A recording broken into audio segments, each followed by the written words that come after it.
اللهم إنا نسألك الهدى والتقى والعفاف والغنى. بسم الله الحمد لله والصلاة والسلام على نبينا Muhammad ve ala alihi ve sahbihi ecmaîn. Amma ba'd.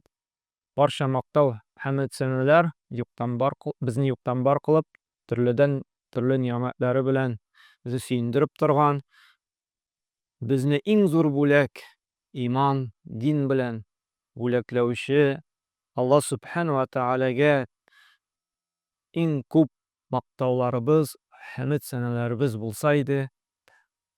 Hem bizga Peygamber sallallohu alayhi vasallamni şuşu islom dinin öğretirge deb jibergen, Qur'on hikimlerimizge beyan qilgan, suyukli Peygamberimizge türübüzden çıqqan salavat şerifler barıp erişseydi, biz Peygamberimiz sallallahu aleyhi ve sellem'nin duaların öğrenүүnü davam etebіз. Bugün de yana bir anın duasın qarab getiribіз.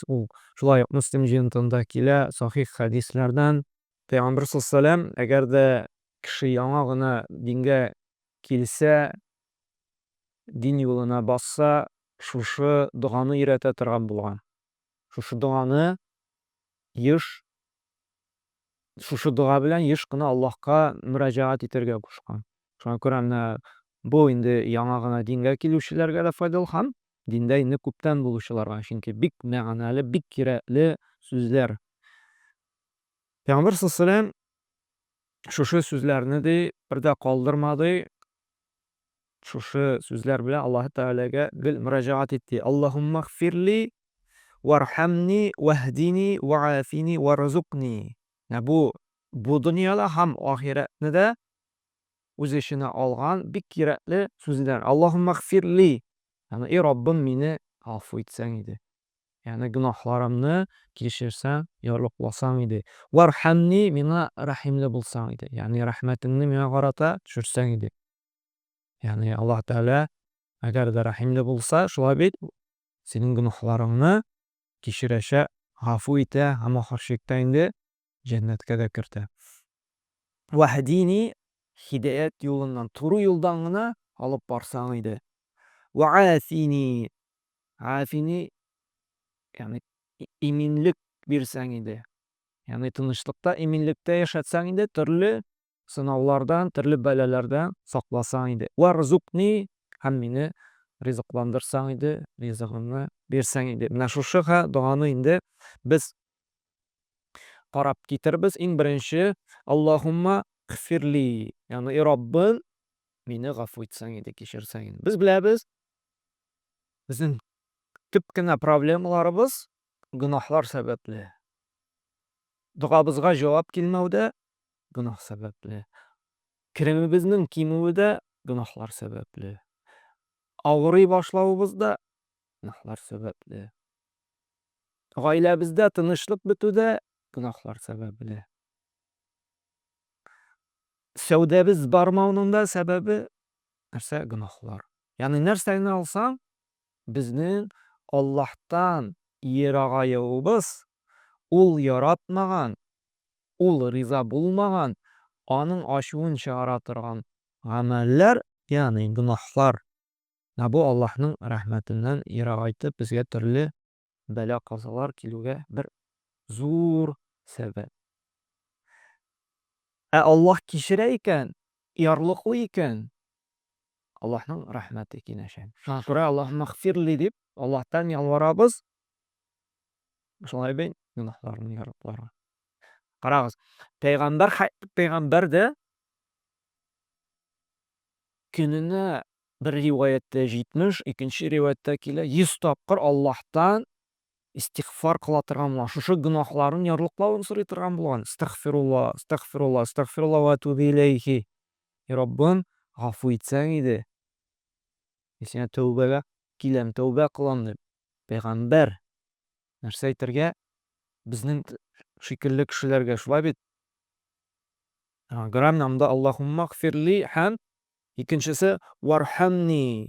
Yani varhamni Peygamber Allah subhanahu taala Ahzab surasida da aytib, 43-oyatida va kana bil mu'minina rahima de. Ham Alloh taala iymon ahllarini rahimli de.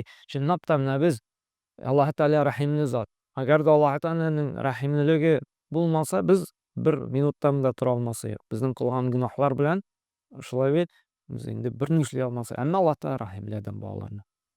Һәм ул Рахман, Рәхимле бу дөньяда барлык мәхлукатларга да. Барлык. Бу дөньяда рәхимле ул. Кафирына да, атеистына да, имансызына да, диненнән көлүчегә дә бирә. Чөнки ул Рахман бу дөньяда. Әмма Рахим, рәхимле булачак, аның мәрхәмәтлеге булачак кыямәт көндә бары тик кемнәргә? Мөэминнәргә, аңа иман китерүчеләргә.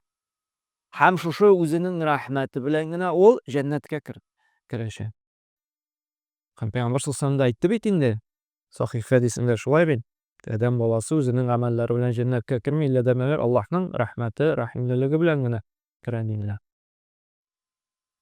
Әмма Аллаһның рәхимлелеген без ала алабыз игелекле, изге ул яраткан гамәлләр кылып. Шуңа күрә менә монда да Аллаһ Тәгалә сорый: "Эй Раббым, миңа рәхимле булсаң иде" ди. "Ваһдини" туры юлдан, хак юлдан гына алып барсаң иде. Туры юлның юлы ул ислам, иман юлы. Һәм Пәйгамбәребез өйрәткәнчә, Аллаһы Тәгалә әйткәнчә, Пәйгамбәребез өйрәткәнчә гамәл кылу. Менә шул була хакыйкый һидаят юлы. Һәм менә шушы туры юлдан барыр өчен дә, шушы һидаят юлыннан Аллаһы Тәгалә безне арып барсын өчен безгә нәрсә кирәк? Гыйлем. Дөрес, файдалы гыйлем кирәк. Чөнки нәрсә җәннәткә алып бара? Нәрсә ул савап, нәрсә ул гөнаһ? Ничек дөрес итеп намаз укырга? Ничек итеп дөрес сәҗдә сәһү кылырга? Ничек Коръәнне дөрес итеп хатасыз укырга? Нәрсә тәһарәтне боза, нәрсә намазны боза? Уразаны камил рәвештә ничек тотырга? Нинди гамәлләр уразаны боза, ниндиләре бозмый? Ничек дөрес итеп сәүдәне алып барырга? Дөрес итеп шулай бит. Нәрсә кирәк? Гыйлем кирәк. Шуңа күрә җәмәгатьтә, кардәшләр, һидаят, ягъни туры юлдан барыр өчен гыйлем кирәк.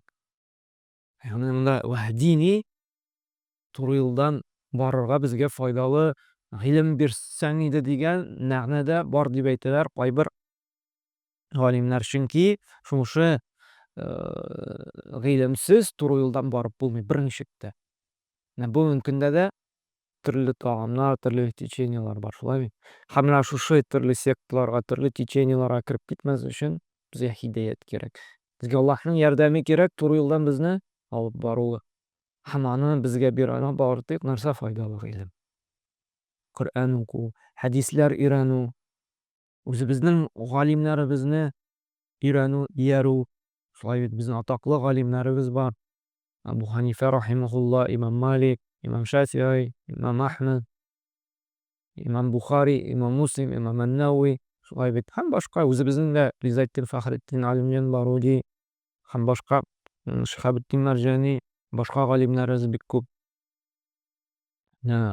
Аларның хезмәтләрен өйрәнеп,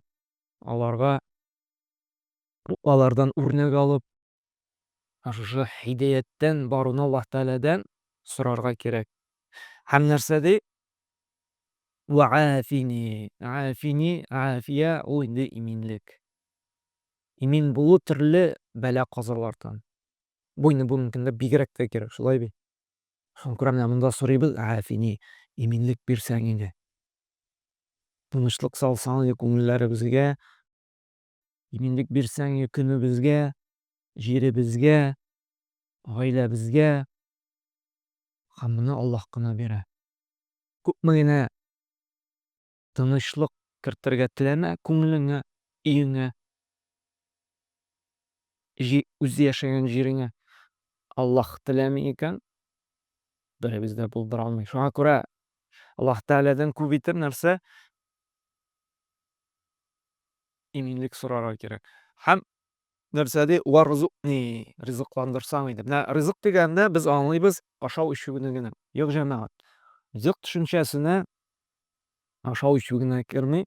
Коръәндә менә галимнәр әйтә, Бик күп аятларда бит Аллаһ Тәгалә "Мин сезне ризыкландырдым, кем сезне ризыкландыра" дип бик күп аятлар килә. Шулай ризык төшенчәсенә адәм баласына менә кирәкле нәрсәләр бөтенесе ризыкка керә. Ашау-эчү булсынмы, кием булсынмы, шушы балалар да, шифалы яңгырлар да бөтенесе ризык төшенчәсенә керә. Безгә көнебезне, тормышыбызны алып барыр өчен нәрсә кирәк? Йорт кирәк, машина кирәк, ризык кирәк, акча кирәк, гаилә кирәк. Бөтенесе ризык төшенчәсенә керә. Һәм менә монда ризык ни дип сорыйбыз? Шушы дөньябызны алып барыр өчен ризык бирсәң, ризыгымны арттырсаң. Чөнки ризык бирүче Аллаһ Тәгалә. Чөнки ул Ар-Раззак, ризыкландыручы. Ул гына ризык бирә. Шуңа да безгә Аллаһ Тәгаләдән менә кимеп китте икән, көнебез, эшебез юк икән, нишләргә кирәк? Варзукни, син Ар-Раззак, син ризыкландыручы, ризыгымны арттырсаң иде дип, Аллаһ Тәгаләдән ялварырга, сорарга кирәк. Күрә менә бу доганы инде ятлап җиңел бит, шулай бит? Аллаһумма гфирли вархамни ваһдини ваафини варзукни. И Аллаһ, и Раббым, мине гафу ит. Миңа рәхимле бул, мине туры юлдан алып бар. Мине афәтләрдән имин кыл. Һәм миңа мул ризыгыңны насыйп ит.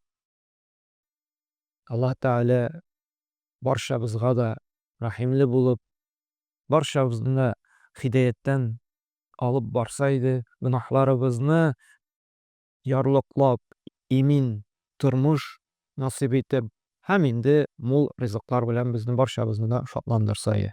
Субханакалла ва бихамдик, ва ашһаду ан ла илаһа илля анта, астагъфирука ва атубу илейк.